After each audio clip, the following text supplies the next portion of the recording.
Hello, it's Kim. As you can see, I am in my car, but it is Tolkien reading day, so I thought that I would read the first page of Lord of the Rings, The Fellowship of the Ring. So let's see how this goes, right? Let's see. All right. Chapter 1, A Long-Expected Party.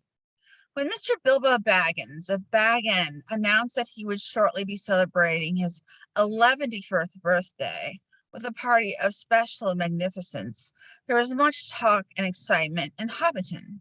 Bilbo is very rich and very peculiar. And there is like a brand name on this now. Shire for 60 years. Ever since his remarkable disappearance and unexpected returns, the riches he had brought back from his travels had come from the local legend. It was popularly believed that whatever the folk might say, that the hill at Bag End was full of tunnels stuffed with treasure, and if that was not enough of fame, there was also a prolonged vigor to marvel at. Time wore on, but it seemed to have little effect on Mr. Baggins. At 90, he was much the same as 50.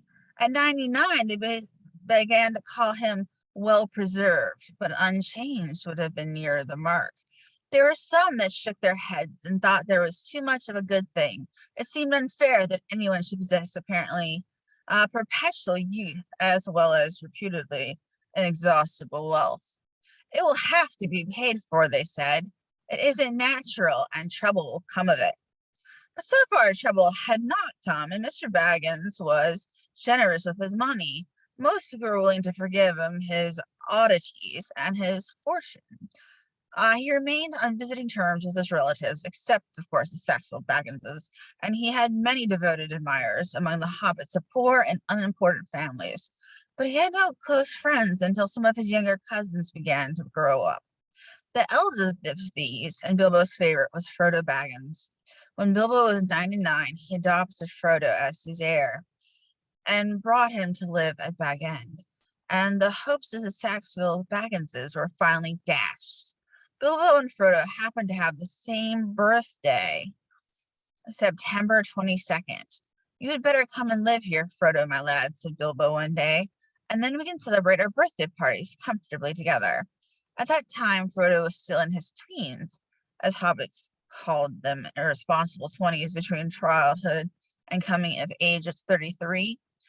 12 more years passed. Each year, the Bagginses had given very lively combined birthday parties at Bag End, but now it was concerned that something was quite exceptional was being planned for that autumn.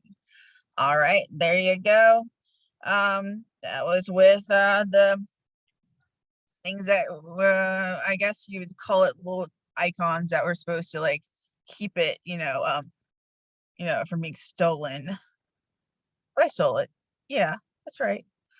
All right. Well, take care. Hopefully we can check in, have some great Tolkien reading. I do have all the books, so at some point I am visiting with my aunt, but perhaps I will read some more. Take care, be well, and let's read.